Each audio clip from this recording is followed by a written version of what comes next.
আসসালামু আলাইকুম ভাই। এখানে কি চাষ হবে ভাইয়া? এখানে ঘাস চাষ করা হবে।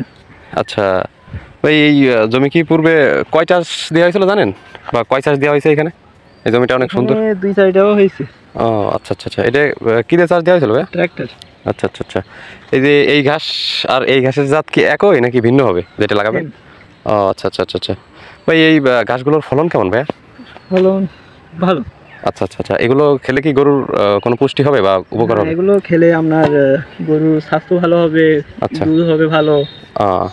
তাহলে একজন খামারি বা একজন ছোট উদ্যোক্তার সে যদি গরু বা ছাগল এগুলো পালন করতে চায়, তার প্রাথমিক অবস্থায় কি ঘাস চাষ করা এটা কি ইয়ে হবে, মানে উচিত হবে কিনা? হ্যাঁ, এটা সবচেয়ে ভালো হবে। ও আচ্ছা আচ্ছা, এটা খাইলে স্বাস্থ্য ভালো হবে। যদি গাভী গরু হয় তাহলে দুধ ভালো হবে। আচ্ছা আচ্ছা আচ্ছা আচ্ছা। এই মানে আমাদের অনেক ছোট উদ্যোক্তারা আছে যেনারা আসলে প্রথম অবস্থায় অনেকেই ধারণা করে যে শুধু খড় খাওয়ালেই হয়ে যাবে, ঘাস মাংসের তো প্রয়োজন নেই। তো এই বিষয়ে আপনি কি বলেন বা আপনার ধারণা কি? এ বিষয়ে যে যে যেটা যেরকম বোঝে সে সেরকম করে আর কি। আচ্ছা আচ্ছা আচ্ছা, তাহলে মোট কথা যদি ঘাস থাকে, আর আমি আমি আমার স্থান থেকে এতটুকু আমি পাইছি অভিজ্ঞতা থেকে, যে একটা গরু পালন করার জন্য ন্যূনতম কিছু ঘাস থাকা প্রয়োজন, কারণ ওর ভিতরে সকল প্রকার খাবারের যে প্রোটিন বা পুষ্টি ওর ভিতরে আছে।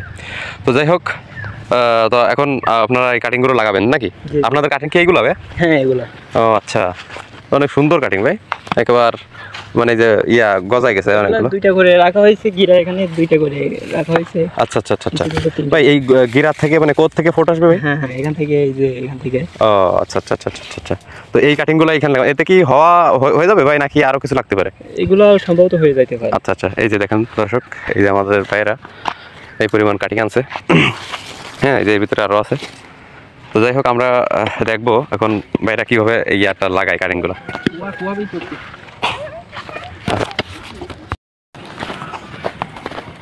আসসালামু আলাইকুম ভাই, কি লাগাচ্ছেন ভাই? ভাই ঘাসের এই যে কাটিং লাগাচ্ছি। আচ্ছা আচ্ছা ভাই, জমিতে তো রস নাই তো কি এই যে লাগাবো, সাইডে করে লাগাচ্ছি সব করে। আচ্ছা আচ্ছা, এই লাগাই দেওয়ার পরে ছেড়ে দিয়ে দেবো, ছেড়ে দিলি। আচ্ছা, এই পদ্ধতিতে লাগালে এর যে প্রত্যেকটা গিট, এই গিট থেকে কি ফোট বার হবে? হ্যাঁ, প্রত্যেকটা গিটের থেকে এই যে চোখ আছে, এই যে চোখ, এই যে চোখ, এই চোখ থেকে, আচ্ছা আচ্ছা, এই চোখ থেকে বেরিয়ে যাবে।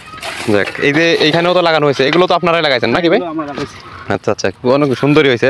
তবে এর ভিতরে যে বোনটা, এটা কি মারার কোনো? এটা বোন মারা স্প্রে দিলি ক্লিয়ার হয়ে যাবে। আচ্ছা আচ্ছা আচ্ছা আচ্ছা, হয়তো বা কোনো আলাদা স্প্রে আছে যার কারণ ঘাসগুলো মানে যে লাগানো ওই ঘাসগুলো মরবে না, এমনি আগাছা বা এই অন্য ঘাস মরে যাবে। আচ্ছা আচ্ছা আচ্ছা, যাক। তো দর্শক, যদি আপনারা এই গাছগুলো লাগাইতে চান, তো তাহলে প্রথমে এই যে বাইরে এই যে সুন্দরভাবে লাইন কেটে নিয়েছে, তো এই লাইনগুলো সুন্দরভাবে ক্লিয়ার করে একবার ওই পর্যন্ত। আর এখানে আনুমানিক কতটুকু ফাঁক আছে ভাই, অনেকে জানতে চাই। এই যে এখানে এই প্রায় 17-18 ইঞ্চি। ও আচ্ছা দর্শক, তো এইখান থেকে এই বেডের থেকে এই বেডের দূরত্ব 17-18 ইঞ্চির মতো।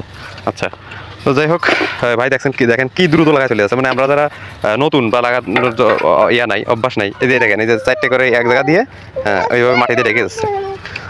যাই হোক ভাই, এভাবে খুব দ্রুত, মানে ওনার কাজের স্পিডটা অনেকটা ভালো। ঠিক আছে, তো এভাবে আমরা লাগাতে পারি। যে ভাই যেটা নিয়ে যাচ্ছে দেখেন একবার কি স্পিডি, মানে এদের কাজ দেখলে আসলে বোঝা যায় যে আসল কৃষকের কাজ কেমন। এই বেডটা তৈরি করা হয় কীভাবে, এই যে মানে এই বেডের এই পাশে একটা খুঁটি, ওই পাশে একটা খুঁটি, এইভাবে সুন্দর করে দিয়ে ওই উপরে বাঁধা হয়, এবং পরবর্তীতে নেট দিয়ে দেওয়া হয়। হ্যাঁ, ও সরি, এর আগে সেই সুতা দেওয়া 1, 2, 3, 2, 3, 4টা সুতা দিয়ে প্রথম টান করে নিয়ে এরপর উপর দিয়ে নেট দিয়ে দিচ্ছে। হ্যাঁ, তারপরে বেডের এই পাশ থেকে একটা, এই পাশে মানে এই বেডের এই কোনো একটা, ওই কোনো একটা, এই বেডের এই কোনো একটা, ওই কোনো একটা। হ্যাঁ, এই পায়ে আর কি এভাবে লাগানো।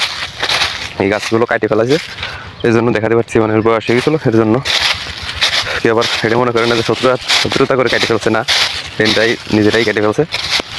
হ্যাঁ, তারপরে এই যে হলুদ পতঙ্গ ফাঁদ, জীবনে বহুতবার শুনেছি, আজকে যে বাস্তবে দেখলাম, বা এর আগেও দেখছি এই কীভাবে পোকা থাকে হতে পারে।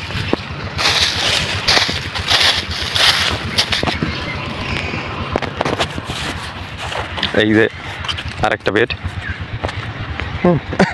শেষ হয়ে গেছে একেবারে, শশা এখন আর নাই বললেই চলে, একেবারে সীমিত।